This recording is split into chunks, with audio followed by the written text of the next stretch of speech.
Hey y'all, I'm Paige Feldman. I'm a writer and director and, as is relevant today, a former acquisitions and development exec.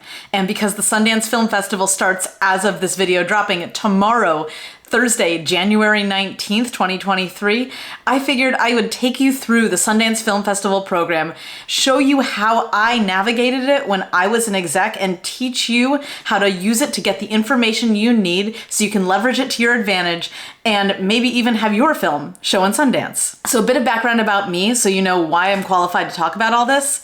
I was an acquisitions and development executive at an international film sales agency and production company for about 6 years. Of those 6 years, I went to Sundance 4 times.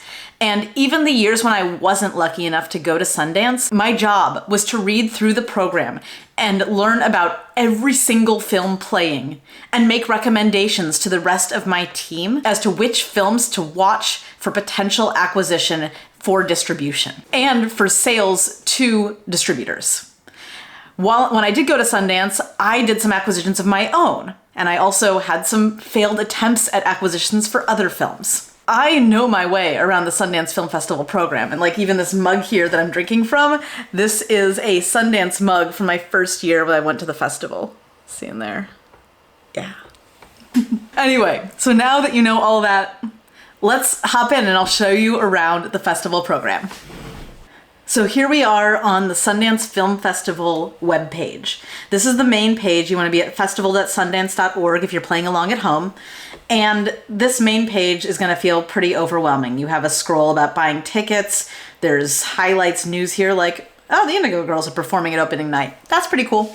But that's not what we want. What we want is to look at all of the festival programs. So we just hit program. Don't worry about the schedule or feature that list. You just want the program. So now we're on the program list page. And within the program list page, these aren't the films. These are the programs or the categories that the films are placed into, are programmed into. I use the word program a lot. You have U.S. Dramatic Competition, U.S. Documentary Competition, World Cinema Dramatic, and so on. There's a bunch of these. I'll go through all of them. And I'll do it very quickly because each of them have their own personality. The programmers aren't just putting things willy-nilly in U.S. Dramatic Competition versus Next. It's not like, oh, we filled our quota for the dramatic competition and I like this one, so maybe it should just go into Next. No, they're different animals entirely. I'll give you a quick rundown of all of these. The U.S. Dramatic Competition are the films that you think of when you think of Sundance. These are films that are made by, if not first-time feature filmmakers that haven't had a big breadth of experience. There might be, and usually are, some big cast names in there, but the story is what's the most important thing. We're looking for stories here that are introspective, that have something to say, that are relevant and interesting and current and different from what a studio is going to put forth. They're daring, but they're not too daring. They're within a sort of cultural consciousness. It's things that people are talking about and thinking about, but movies haven't quite gotten there yet, if that makes sense. It's the place where you're going to find some really interesting, beautifully well-made stories. They might be provocative in terms of their subject matter, but they wouldn't be that provocative in terms of their form necessarily, or the form might be very interesting, but the story that they're telling is staid and true.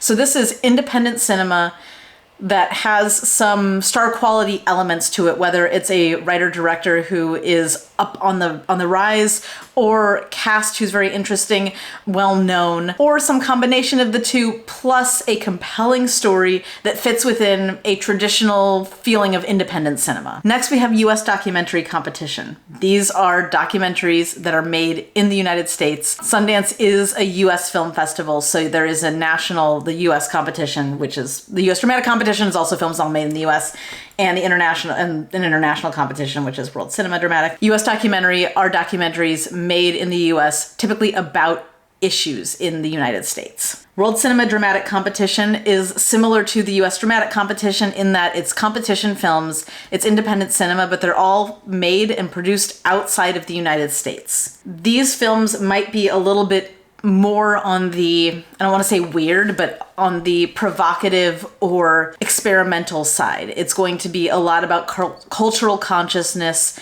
interesting different things. This is going to be very independent cinema, but there's a little bit more room to explore because you're not within the confines of the US competition. A lot of them won't be in English. Some of them will be, though. There have been some English films, some Irish films, South African films in the past. Next, World Cinema Documentary Competition. Similar to the US documentary competition, similar to the relationship between the US dramatic and the world dramatic competitions. It's documentaries made outside of the United States about issues outside the United States. It's not necessarily a strict rule that the issues have to be outside the US. It's more a strict rule about who the filmmaker is. But typically you talk about a documentary film outside the US, you're going to talk about issues outside the US. Like there was one that was about the Hong Kong Revolution and kids who protested against China, which was phenomenal. All right, next we have the next category. Next is films that are weird and wonderful and bold, and they might be black and white. They might have strange things happening in them. They might be a little bit experimental. It's very much independent cinema. There still might be some known cast in them. The directors might have done things beforehand, but these films are weird in the best way. Sundance describes it as innovative, forward-thinking approach to storytelling. I would say yes, but also if you're looking at a Sundance film in the next section, be prepared for something a little bit different. You're not gonna have the traditional like, oh, this is like Sundance-y indie film. This is gonna take that up a notch. So be prepared for that. There's a lot of great films that have come out of Next, so don't be scared of it. Just have your expectations adjusted. Midnight. These are scary movies, typically. It's called midnight movies because they all premiere at 11:59 p.m. at midnight. It's a midnight screening, and they're some of the most fun to go to in person. The films are wild and scary or funny, and sometimes you get things that aren't necessarily scary, but are just taboo, like The Greasy Strangler. If you're familiar with that, it's a cult favorite. It makes me physically ill thinking about it, but it premiered at midnight, and you have an audience that was given these like pink hats to put on, and everyone is just going crazy. You're maybe a little drunk from being at a party or at a bar, and you're just in the mood to like be in a room with people and watch a great, scary, weird, funny, bizarre movie. Midnight screenings are amazing. They are at midnight, and I believe there's always one documentary within the mix, but everything else is narrative. At least it was one documentary in the mix every time that I have gone and looked at the program. So next we have premieres. Premieres are movies that are more glossy than the US dramatic competition films. These are films that may be made by a studio, maybe like a mini major. They have big directors, big cast in them. It is the money film for Sundance. These are films that they're getting their premiere there. Sundance is getting some publicity for it, and the film gets a bit of that Sundance credibility. These films are all going to be available to watch. They almost always all have distribution, and if they don't have it out publicly, they'll have it before the festival is over very easily. Big stars, big directors, this is the glossy, shiny part of Sundance. New Frontier, they're not doing it this year, but New Frontier is almost always a digital installation, some sort of demonstration of new technology, a new way of storytelling. One of the years I went there, it was virtual reality storytelling, like a headset, and you would fly through an environment, and now we have the Oculus. So they're not doing it this year, but it's experimental storytelling. So Spotlight. To understand Spotlight, you need to understand that every single movie playing in Sundance, shorts included, is a world premiere, with the exception of the Spotlight. The Spotlight section is for films that have been festival favorites at other festivals. This is for films that have played in the past year, in this year in 2022, in every festival following Sundance. Sundance starts the festival circuit off. So these are films that play at festivals like maybe Berlin, maybe Venice, Toronto's a big one, Telluride, South by Southwest and Tribeca less so, because Sundance is more important than those in the eyes of distributors and acquisitions execs. So you're not going to get necessarily films that played at those, but you get like the Oscar buzzy ones, the ones that audiences tend to like, and these tend to be glossy as glossy as premieres, but as much as it drives ticket sales, this isn't the focus of Sundance. These are films that have already premiered elsewhere, but just get special special dispensation to play at Sundance. And then we have the kids program, which is a few films that are for kids. So they can be documentaries. I saw one called Chef Flynn in the kids section once. I also saw one about a young girl who was able to be a falconer in Mongolia, which was really cool. And this is a smaller section as well. Be animation, documentaries, narratives, all kinds. Special screenings are screenings that you don't quite know what, they're not screenings that are on the festival program necessarily, but they might have a secret screening you just buy a ticket to. And I know one year it was Get Out, which was, I didn't get to go to it, but I was waiting in line at the venue where it had shown just before for like the midnight screening I was going to, and everyone was like, oh my God. And then you have the short film programs. Short film programs include animation and documentary, as well as narrative short and indie episodic program, which is, it's an episodic program. There are series that have like an episode or two play, and they can be short form series, they can be long form series. There's not very many of them, and they usually lean towards things with names in them or attach them. You can see here Willie Nelson is the cover image for this program. Now we're gonna go over to venues real quick, because venues are important. There's something political about the venues in Sundance that is different from other festivals I've attended. Each venue, the venue where something is playing and the time that it's playing, tells you a lot about how the festival values the film and how all of the execs are going to be looking at a film depending on where it plays. So there are venues, you have Salt Lake City, which doesn't really matter. Sundance Mountain Resort doesn't matter. The only venues that matter are the Park City venues.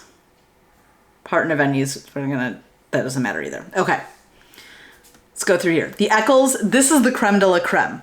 It is also a high school auditorium. If your film is playing in the Eccles, it's the biggest venue, it's the fanciest venue. If your film's playing at the Eccles, and if it's playing at like 2 p.m. on Saturday or Sunday, of the first weekend of the festival, like, get ready for the ride of your life. I'm talking about features now because the shorts programs is something I didn't really look at when I was an exec and attending. I would go to maybe one if I could, but my purpose was to watch films in order to determine whether we should try to acquire the international sales rights for them. So I didn't pay a lot of attention to the shorts except if I had time, and then it was only to think, is there a possibility of adapting one of these shorts into a feature? Should I contact the filmmaker? So we're just talking about features here. Eccles, creme de la creme, biggest venue, nicest venue. If you're playing in the afternoon on the first weekend, you are golden there. And the afternoon's important because everyone's seeing movies in the afternoon. In the evening, the bigger execs, the more important execs will go to dinners, will go to parties, and you'll be left with the junior execs but that's what I was when I was there, who we care just as much about your movie, but then we have to make sure that our boss goes and sees it too. The Egyptian Theater is the glossiest, shiniest theater in Sundance. It's the one on Main Street. If you see pictures of the Sundance Film Festival marquee, that's where it is. It's like an old school movie palace. It's a really great venue, but it's small. And because it's on Main Street, it's a little bit difficult to get to. It's downtown Park City. It's a great place to have a midnight screening. I've seen some documentaries there. There was a documentary called Step about a girls' step team in high school that was fantastic, and they actually performed there. It's a great venue. It's really glitzy, but it's not necessarily the best in terms of acquisitions. Festival headquarters, that's not a venue. That's just a place. The festival store, not a place. We don't need the festival stores. We don't need the Filmmaker Lodge. All right, the Holiday Village Cinemas. These are where all of the P&I screenings happen. P&I stands for Press and Industry. This is a screening that is special and reserved just for members of the press, just for industry members, to make sure that they have a chance to see all of the movies they need to see to write their reviews, to make their acquisitions decisions. The Holiday Village Cinemas is in a strip mall next to a grocery store. And they have good popcorn, which is very important because I'm seeing like 5 to 7 movies a day. Sometimes I don't get a chance to eat. So I either get a sandwich from the grocery store or I get some popcorn at the Holiday Village when I was going in. And library theater. So this is my favorite theater. The library theater is the one where all the midnight screenings, with the exception of some that are in the Egyptian, where the midnight screenings happen. Similar to the Eccles, if you are in an afternoon slot at the library opening weekend, you're pretty much set. Your film isn't as attention grabbing as the ones that are in the Eccles, but it's a really great venue. It's in the Park City Library. It's why it's called the library. and you're going to have a great big crowd.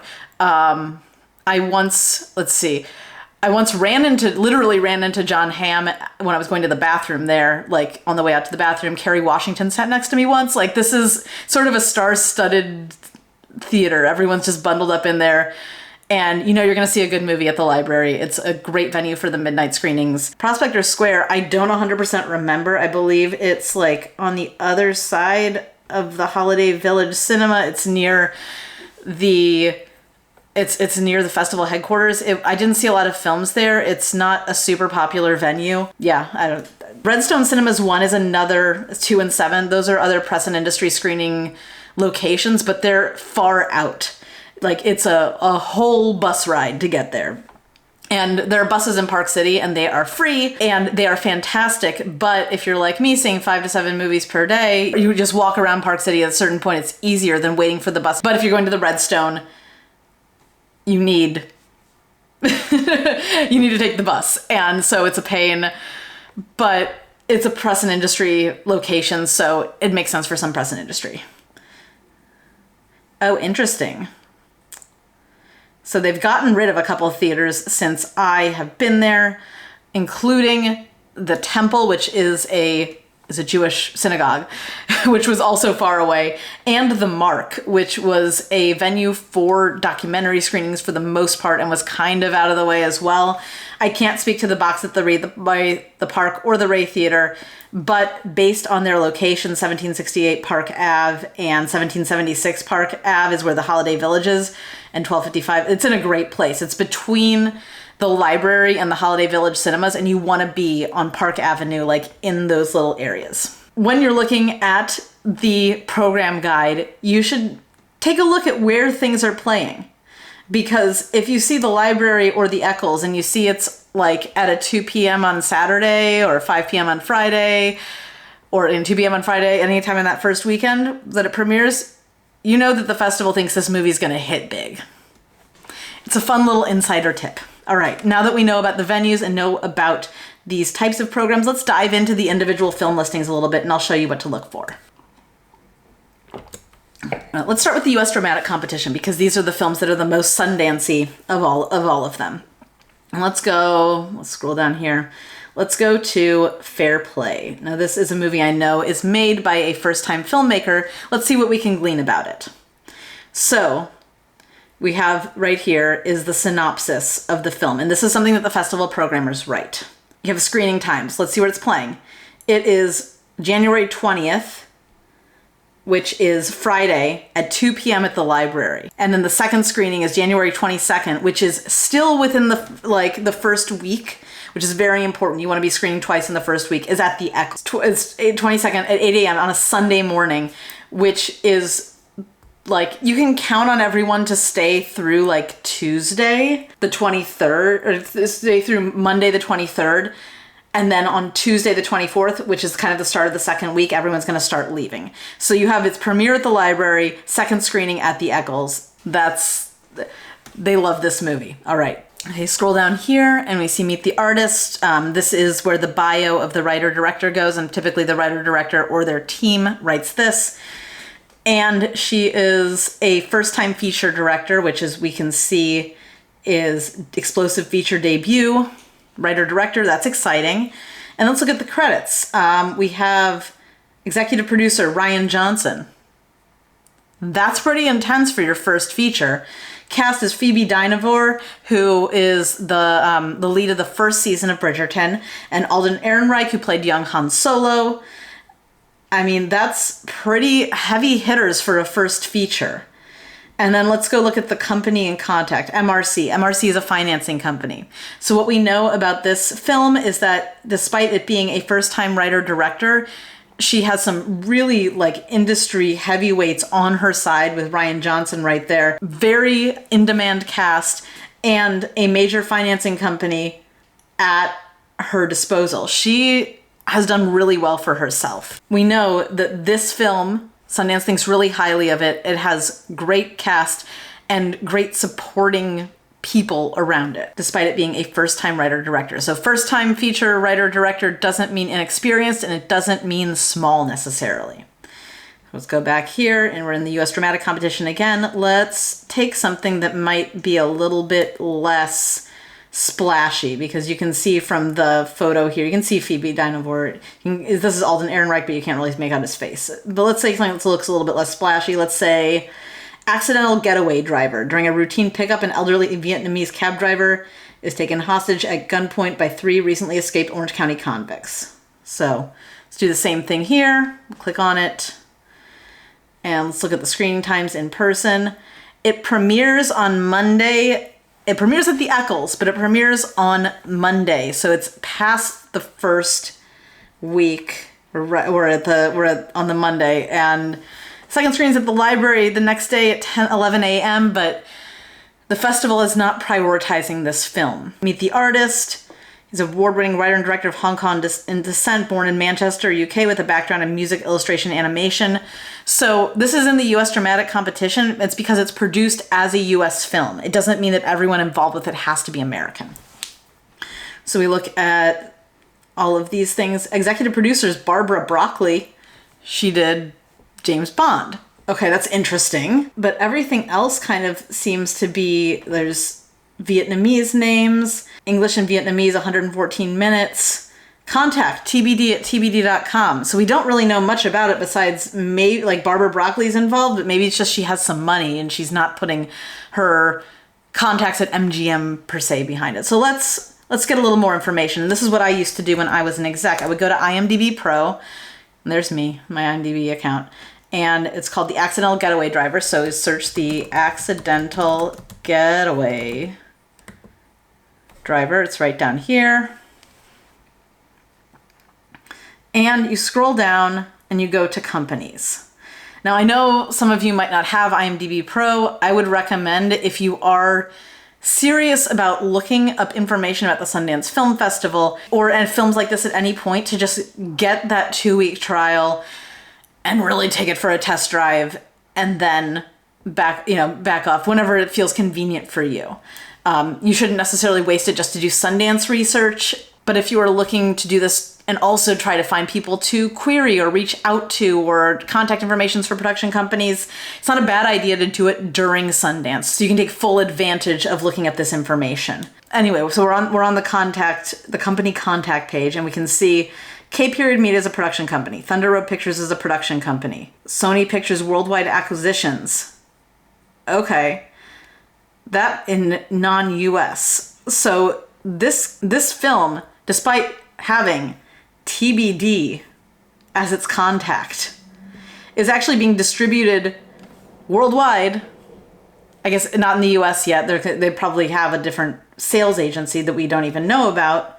It's just, these are camera cars and this is Business Affairs Services looking for a US deal. But Sony Pictures Worldwide already has this film for the rest of the world to be distributed before it's even premiered in Sundance, and it's not premiering until Monday.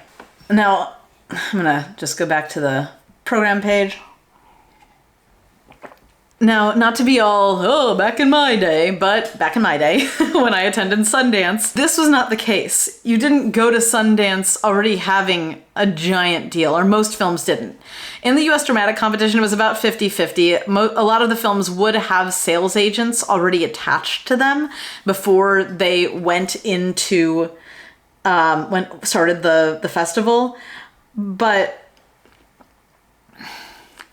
they wouldn't have like the Sony Pictures worldwide distribution deal. You might have a US sales agent attached, but not an international sales agent attached. There's a shift, and I saw it when I was going, but it seems even more pronounced now as I'm looking at this 5 years after the last time I looked. It seems like the Sundance Film Festival has shifted from becoming an event to celebrate truly independent cinema to being a marketing event for cinema that was made within industry confines, but outside of the major studios, by mini majors, by giant financing companies like MRC. It's a little disheartening, but it doesn't mean that these films aren't great. It doesn't mean that they weren't a struggle to make in some respects. It just means that there is a different caliber of film that is being talked about and pushed forward here.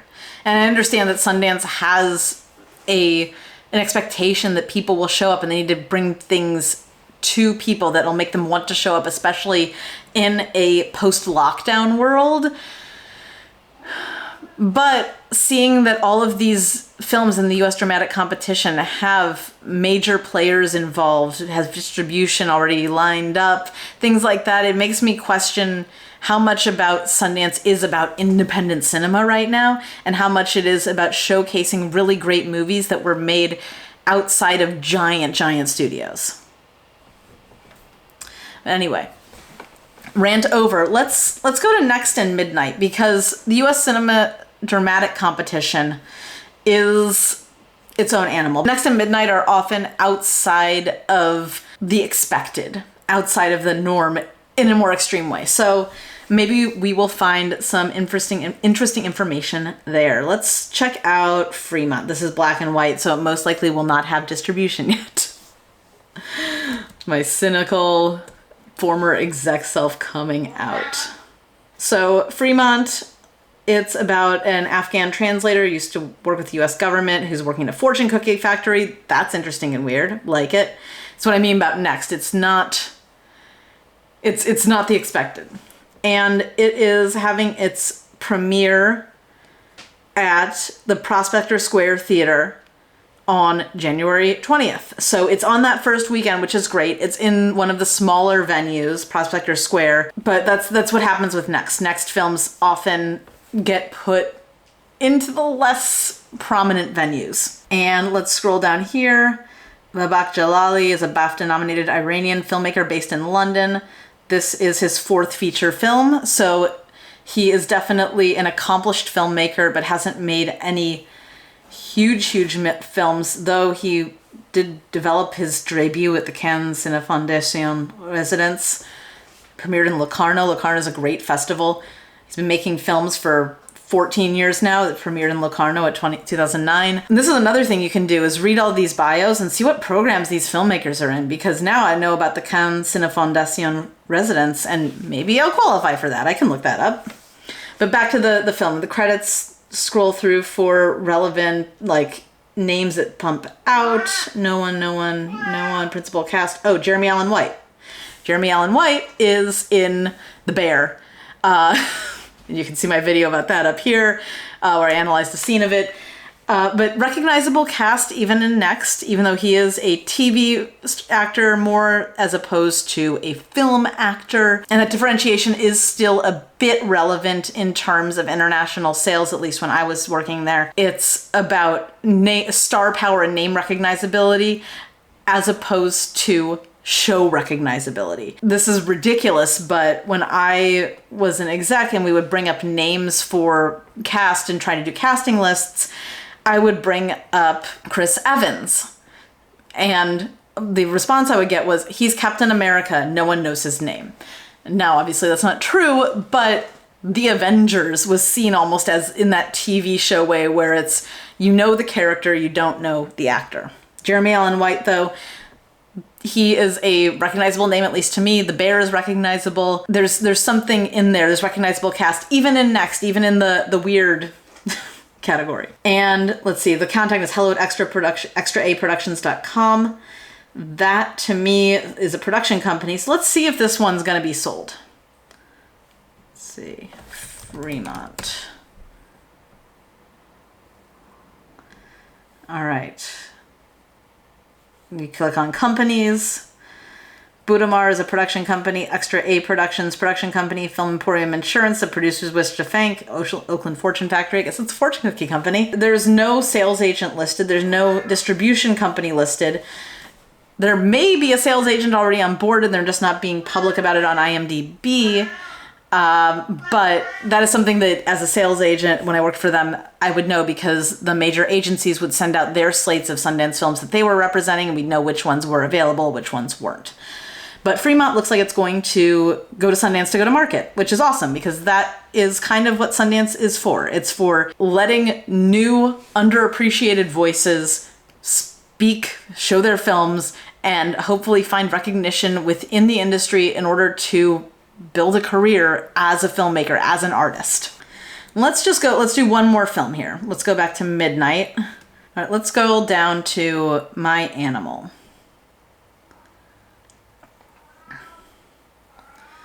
in person.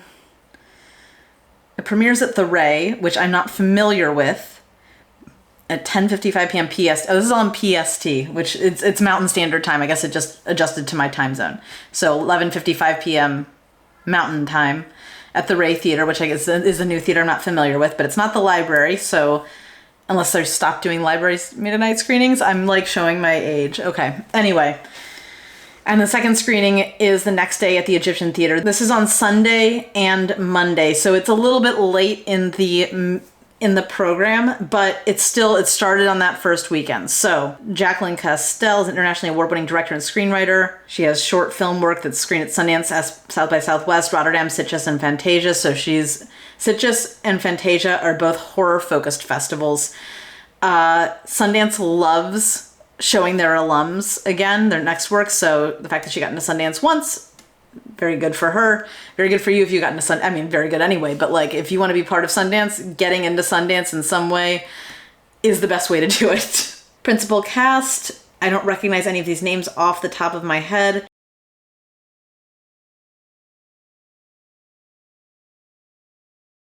Contact is Katrina Wan PR, so she has a PR person. It's a Canadian film. Let's look this up. Let's see what else we can learn about it.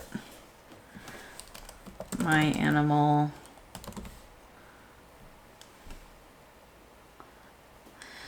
And let's see. Oh, there's the sales representative is XYZ and UTA. UTA, United Talent Agency. XYZ Films is a sales agency that represents both US and international rights, can do one or the other. And they typically specialize in horror films. So you'll see XYZ's name within a lot of the horror films and the midnight films in the Sundance listings. So it doesn't have distribution yet. You can see just production companies and sales representatives or international sales agent. So it's going to Sundance looking for a deal. So that's My Animal. You can keep doing this kind of looking around at the program and inquiring about like who these people are, what programs they've been in, see where the film is playing to show you what the festival kind of thinks of it. And you can even do it with like short films is more difficult to look at because the short film program, and I'll just go in here. First of all, short film programs don't have a name that says animation, documentary, or midnight. You have short films that are preceding features. If a short film is preceding a feature, that means it's one that Sundance is like, yes, this is good. And also is great for you as a filmmaker because more people will actually see it. Shorts programs are themed, but you don't quite know what the theme is until you see them. So I explored short film program 1 and saw that, first of all, you have cast from The Office. Ken Marino's also in this one. It's helped me understand. And I went through them and I read some of the synopses. 6 women come to a consensus. This one, Paul Feig is a producer. It's sometimes disheartening to look at these things because for me, it's like, I don't know Paul Feig. Is it ever possible that I can get into Sundance? Maybe the answer is no, but we do look at this not to necessarily try to get into the festival, but to learn what is relevant. And I mean, within this program, you also have Ricky, which is made by Rashad Frett, who is a Caribbean American filmmaker and he experienced 9/11 as a combat medic in the U.S. Army. So you have a filmmaker with a really interesting story, telling a culturally relevant story that happens to fit into the shorts program's theme, which seems to be about questions of identity and choices we make. There's another film in the shorts program that is about women. It's called Parker. It's Black women choosing their own last name. You can look through the short films program there, see what themes are resonating with the programmers, see maybe who's in these films, who are making these films, and who is helping make these films for these up-and-coming filmmakers. Like Ryan Johnson for Fair Play and Paul Feig for help me understand. The one thing that I'm taking away from all this, and I hope you do too, is that getting into the Sundance Film Festival is about having the talent and doing the work, but also having some of the luck and being in the right place in the right time with the story that you're telling. And those are things that are important to your career as an artist in any case.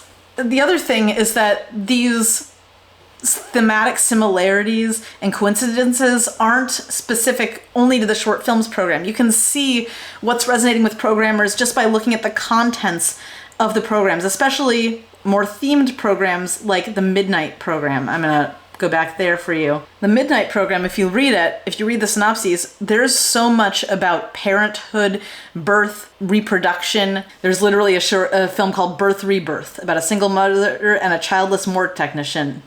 In My Mother's Skin, about a girl who's trying to protect her mother, and then you have Run Rabbit Run about a fertility doctor. There's also the animal connection. There's this animal mask in Run Rabbit Run. There's these weird masks in Infinity Pool. There's My Animal, animals as masking animals. There's also this Rhea Khan releasing my favorite older sister Lena from her impending marriage. Focus Features is releasing that. It sounds awesome.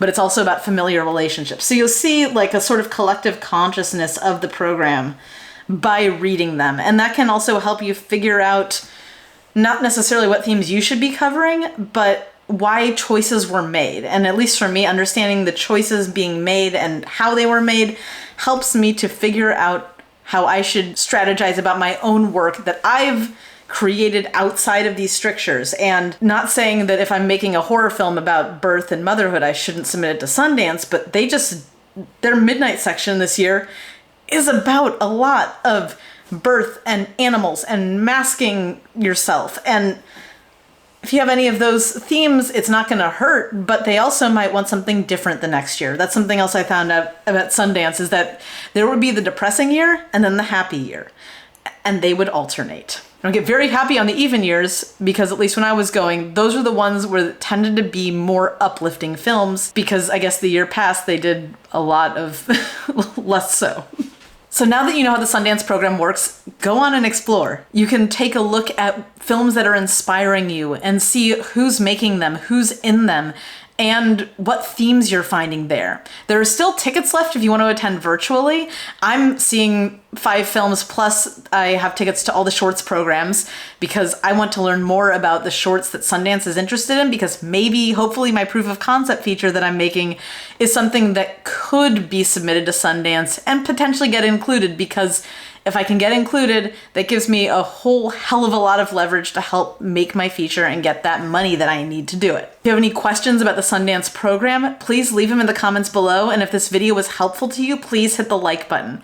Thank you all so much for watching. Happy Sundance, and I'll see you next week with more Cake Fight Presents The Making Of. Bye.